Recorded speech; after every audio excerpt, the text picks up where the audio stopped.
Many U.S. citizens, including me, find it difficult to fully support the platforms of the two major political parties in the United States. We also find it difficult to support the candidates for president that are given to us. We need more options. We need more rational voices. The past 8 years and probably longer have been anything but rational, in my opinion. I've witnessed a level of provocative politics at all levels of government that are designed to do nothing more than undermine the opposing political party. These provocative political tactics are then deployed to alienate people who either are or simply appear to be members of the other group. Evidently, taking our country to more fruitful gardens for all of us doesn't even seem to be a goal for our political class. I've been in a state of disbelief watching our political leaders do this. I'm equally amazed that citizens in our country support these tactics. So to address this in some positive way, I'm voicing my lack of support. To show you what I'm talking about, here are two examples of provocative politics, one from the far left and the other from the far right.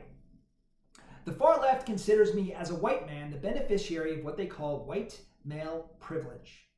They claim that this type of privilege is institutional and is present in every aspect of our society. Essentially, those of us considered white Caucasian males are unconsciously oppressive towards those considered minorities. Additionally, white Caucasian males are equally oppressive towards women. This philosophy is outlined in the book called Critical Race Theory that Richard Delgado and Jean Stefancic authored, which explains a philosophy that Derek Bell pioneered. Peggy McIntosh explains a similar philosophy in her book, White Privilege, Unpacking the Invisible Knapsack. Needless to say, this isn't the view that I have of myself as a white man, nor is this the view that I have of myself as a citizen of the institution called the United States. In stark contrast, I then observe far-right political leaders display defiant callousness that only confirms the white privilege narrative. This right-wing callousness has been voiced time and again after we all witnessed unnecessary acts of police brutality directed at members of the African American community. It was present after our current Supreme Court overturned Roe v. Wade, virtually eliminating the voice of women who are the ones who would carry these unborn children. Most recently, this callousness was present in written form in the far-right book entitled Mandate for Leadership, The Conservative Promise, otherwise known as Project 2025. Kevin Roberts explains the following in his foreword for the book, and I quote, "In particular, the next conservative president should work with Congress to enact the most robust protections for the unborn that Congress will support while deploying existing federal powers to protect innocent life and vigorously complying with statutory bans on the federal funding of abortion. Conservatives should ardently pursue these pro-life and pro-family policies while recognizing the many women who find themselves in immensely difficult and often tragic situations and the heroism of every choice to become a mother." My immediate reaction to this statement is that the authors of this document, primarily men, only care about unborn children. They clearly imply that they don't care at all about the voice of women facing the difficult decision to get an abortion. They essentially advocate to completely eliminate the voice of women on this issue. Overturning Roe v. Wade was the start in accomplishing the same thing. Although the authors of the book do give women honorable mention by referring to them as heroes for becoming a mother. My personal stance on this issue is that women should have the sole right to make this decision. We as a society have an obligation to support these women in any way we can. There are many ways to support women facing this kind of decision. Banning abortion is not one of those ways. He goes on to say that the next president should start with deleting the terms sexual orientation and gender identity, diversity, equity, and inclusion, gender, gender equality, gender equity, gender awareness, gender sensitive, abortion, reproductive health, reproductive rights, and any other term used to deprive Americans of their First Amendment rights, and in every federal rule, agency, regulation, contract, grant, regulation, and piece of legislation that exists. Again, speaking only on my own behalf, I don't feel as though any of these concepts deprive me of my First Amendment rights. These concepts actually give voice to those of our citizens who historically have not had one. Yet Kevin views these concepts as some sort of infringement upon the rights of citizens. Once again, I don't support these viewpoints. So how should people in my demographic view these far left and far right positions? My personal view, not speaking for anyone else, is that our political parties put me in an impossible position. On the one hand, I can support the Democrat Party, where some of their members are fundamentally critical of people in my demographic. Or I can support the Republican Party, where some of their members categorically misrepresent people in my demographic. I reject both options. I was in the military for 10 years and I've been working successfully in a corporate setting for 18 years. Throughout that experience, when I'm confronted with two bad options and I'm forced to choose one, I start working on ways to change the situation. That's why I'm making this statement. Of course, I have some thoughts for how to do this. In fact, I have 3 proposals for the citizens of the United States to consider. The first one, we should create a policy incubator for citizens. This would be a web-based incubator where any citizen can put forth an idea to create a policy, change a policy, or improve a policy. Citizens can submit their ideas by periodic deadlines throughout the year. Other citizens can comment on any idea and make suggestions to improve it. Then everyone on the platform can vote for the best policy ideas. The person or group with the winning idea would then be given a legal team to shepherd that policy through Congress to become law.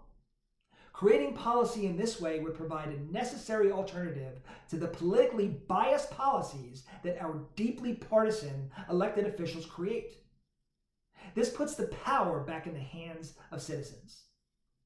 My second idea is to request that Congress call a convention to write 3 amendments to the Constitution. Article 5 of the Constitution allows the Constitution to be amended. Article 5 states, the Congress, whenever 2/3 of both houses shall deem it necessary, shall propose amendments to this Constitution, or, on the application of the legislatures of 2/3 of the several states, shall call a convention for proposing amendments which, in either case, shall be valid to all intents and purposes as part of this Constitution, when ratified by the legislature of 3/4 of the several states, or by conventions in 3/4 thereof, as the one or the other mode of ratification may be proposed by the Congress. Here is how I think such conventions should be set up. While I believe that the words written in both the Declaration of Independence and in the Constitution outline the truth about people, life, and government, I acknowledge that these self-evident truths were not applied evenly. As we all know, African Americans, Native Americans, and women were excluded from participating in the writing of these documents. They were also excluded from receiving the benefits that these documents promised. Of course, the rights for people in these demographics has steadily improved, but we still have a lot more to do. Given these unfortunate facts, I recommend that representatives from each of these 3 demographic groups form a committee made up of members from only that demographic. For example, women would create a committee made up of only women. They would write their own amendment, present it to Congress for debate and ratification. Committees of African Americans and Native Americans would do the same. We, the people, will then read the final versions of these amendments and petition our representatives to approve them. A process like this will correct the major flaw in our Constitution. That flaw was to wrongfully exclude classes of people from having a voice in the founding documents of our government. My hope would be that after an exercise such as this, all citizens would look at the American flag with the same respect that I do. My hope is that they would feel as though that flag represents them just as much as it represents me. My final idea is to address a problem that has been revealed in the current presidential race. Essentially, we have 2 extremely flawed candidates. Because they were put forth by the 2 most powerful political parties in our country, the Republicans and Democrats, we as citizens have no other options except for these 2 bad ones. I think it is time for us to change the situation. Here are some quick stats from our last presidential election in 2020 that are relevant to my idea here. President Biden beat President Trump with approximately 81 million Democrat votes compared to 74 million Republican votes. Interestingly, there were 2.8 million independent votes. roughly about 2% of all votes cast. Only 63% of the population voted. That means there were approximately 94 million eligible voters who did not vote. This presents an opportunity to hold our two major political parties accountable. More citizens should vote, and more citizens should feel comfortable voting for independent candidates. Imagine the change we can make in the United States of America if 94 million citizens voted for a better alternative than the Republican and Democrat candidates given to us. We can do this. We can do this on Election Day. In fact, 40 states and the District of Columbia allow write-in candidates for president. I think citizens should pick an alternative to our two presidential candidates and write them in on Election Day. I think we should try to elect an independent candidate to make our two political parties work harder for our votes. I will no longer pick the lesser of two evils. I want to vote for someone who I believe is best for the job. Then, going forward, I think Congress should pass federal legislation to fund an independent candidate at large in every presidential election. This candidate would be selected by popular vote when the other political parties are completing their primaries. Once selected, this candidate should be given the opportunity to participate in all televised debates regardless of his or her status in the race. This type of an alternative is effectively insurance against being handed partisan candidates who are only supported simply because they were the ones given to us. All of that said, there are, however, important insights from the far left and far right ideologies that I spoke about earlier.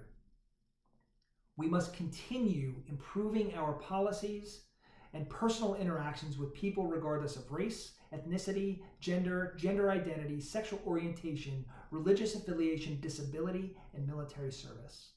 If I've left anyone out, please let me know. We must also continue supporting the core of our nation, the American family, mothers, fathers, and children. Those of us with stable families must also extend our hand to those without a family or a stable situation. I'm looking forward to working with all of you to continue our job as citizens in advancing the ideals of our Constitution to form a more perfect union, establish justice, ensure domestic tranquility, provide for the common defense, promote the general welfare, and secure the blessings of liberty to ourselves and our posterity. Thank you.